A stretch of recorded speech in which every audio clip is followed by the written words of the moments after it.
সালামু আলাইকুম। সাংবাদিক ইলিয়াস এবং ডক্টর আসিফ নজরুল একটা সাংঘর্ষিক ক্ল্যাশ চলছে এই মুহূর্তে। উপদেষ্টা পরিষদে আসিফ নজরুল স্যার বসার পর বিভিন্ন কারণে আসিফ নজরুল ইসলামের উপরে যথেষ্ট বিরক্ত সাংবাদিক ইলিয়াস, এবং আমরা যদি দেখি যে ওনার যিনি সহকর্মী বা বন্ধু পিনাকি ভট্টাচার্য, তিনিও আসিফ নজরুল ইসলামের উপর যথেষ্ট বিরক্ত। এখন এই বিরক্তির ইস্যুটা এমন একটা পর্যায়ে গিয়েছে, গতকালকে সাংবাদিক ইলিয়াস যে স্ট্যাটাস দিয়েছেন, তো সেই স্ট্যাটাস অনুযায়ী তার যে বক্তব্য, তার যে মোটামুটি ওয়ার্নিং, তো সেই ওয়ার্নিংটাতে আরও একটা বুলডোজার ঝড় আমরা কি দেখতে পাচ্ছি বা দেখতে যাচ্ছি? যেহেতু আসিফ নজরুল ইসলাম তিনি রাষ্ট্রের অতি গুরুত্বপূর্ণ পর্যায়ে আছেন, সো তার বাড়িতে বুলডোজার ঝড় উঠুক না উঠুক, বাট তিনি কিছুটা সাময়িকভাবে ঝামেলায় সম্ভবত পড়তে যাচ্ছেন। কারণ এই মুহূর্তে বাংলাদেশকে নিয়ন্ত্রণ করছেন কোথাও না কোথাও সরকারের বাহিরে পিনাকি ভট্টাচার্য এবং সাংবাদিক ইলিয়াস হোসেন। বিডিআর হত্যাকাণ্ড, আপনারা সকলে জানেন যে বিডিআরের যে ঘটনা বা আমাদের বাংলাদেশের পিলখানা হত্যাকাণ্ডের পর যে সকল বিডিআররা বন্দী হয়েছিল তাদের মধ্যে অনেকেই মুক্তি পেয়েছে। আবার একটা প্যাথেটিক নিউজ হচ্ছে 17 বছর জেল খেটে যেদিন মুক্তি পেলেন সেদিনই মারা গেলেন আমাদের বিডিআরের একজন সদস্য। তো এর পরপরই আসিফ নজরুলের বিরুদ্ধে সাংবাদিক ইলিয়াসের শক্ত একটা অবস্থান দেখলাম। তিনি বললেন যে বিডিআরের পরিবারের সাথে নাটক করছেন আসিফ নজরুল সরকার। আর এর পাশাপাশি তিনি লিখছেন যে আসিফ নজরুল, বিডিআরেরা বসে থাকবে না, আইন তোমারে শিখিয়ে দেওয়া হবে। সারা দেশ থেকে বিডিআর পরিবার এবং সাধারণ জনতা ঢাকায় আসুন। তো এই যে বক্তব্য, আমরা এর আগে ধানমন্ডি 32-এর বেলায় দেখছি যে কিভাবে চোখের পলকে একটা পরিস্থিতি তৈরি হয়ে গেল আর যেটার ঝড় সারা বাংলাদেশে বয়ে গেল। এখন আসিফ নজরুল স্যারের বিরুদ্ধে সাংবাদিক ইলিয়াসের আহ্বান, এইটা কতটুকু সফল হবে?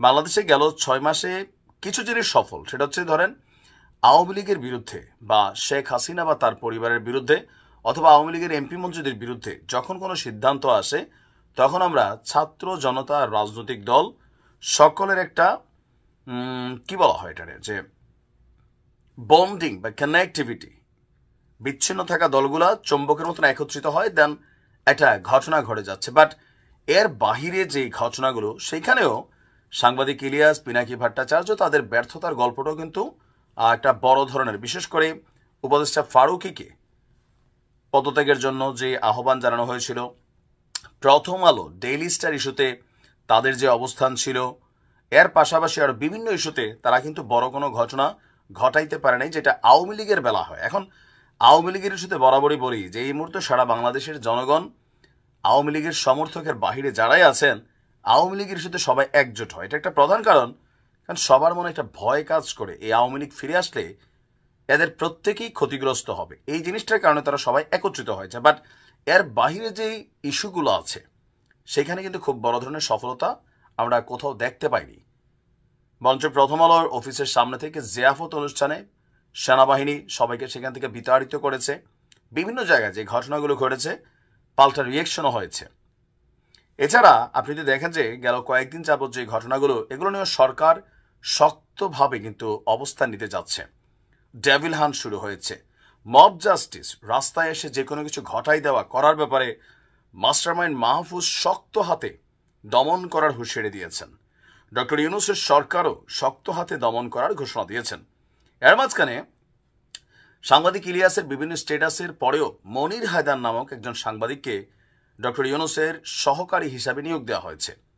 এখন আসিফ নজরুল স্যারের বিরুদ্ধে এই যে বিডিআরের সদস্যরা, তাদের পরিবারের সদস্যরা, ইভেন জনতাকে যে ঢাকায় আসতে বলছেন গতকালকে, আসার পর কি ঘটবে? তারা কি বুলডোজার নিয়ে আসিফ নজরুলের মন্ত্রণালয়ের দিকে যাবে, নাকি তারা ধরেন বুলডোজার নিয়ে আসিফ নজরুলের বাড়ির দিকে যাবে, নাকি তারা আজকে আবার শাহবাগ বা রাজপথ দখল করবে?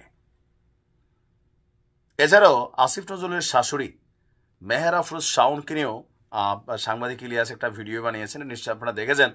এখন আমরা দুইটা সরকারের ক্ল্যাশ দেখতে পাচ্ছি, একটা হচ্ছে অনলাইন গভর্নমেন্ট, আরেকটা হচ্ছে বাংলাদেশে থাকা অরিজিনাল গভর্নমেন্ট। তো মাঝে মাঝে আওয়ামী লীগের ইস্যুতে অনলাইন গভর্নমেন্ট খুব বড় ধরনের সফলতা পেলেও মাঠের যে গভর্নমেন্ট তাদের বিরুদ্ধে খুব বেশি সফলতা কিন্তু পাচ্ছে না। আসিফ নজরুল সম্পর্কে বিভিন্ন সময় বিভিন্ন বক্তব্য, বিভিন্ন তথ্য কিন্তু পিনাকি ভট্টাচার্য এবং সাংবাদিক ইলিয়াস তারা প্রতিনিয়ত দিয়ে যাচ্ছে। যদিও এই বিষয়গুলোতে সরকার কিছুটা বিব্রত।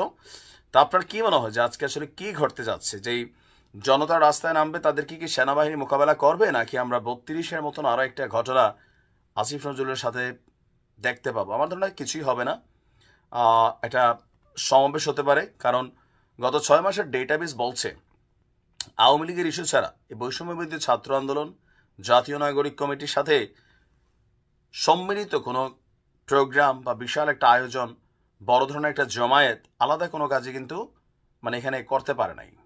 উপদেষ্টা ফারুকের নিয়ে অনেক তারা নাড়াচাড়া করছে, বাট সরকার রেখা দিছে। তো দেখা যাক কি হয়। আজকে অপেক্ষা করছি। ভালো থাকুন।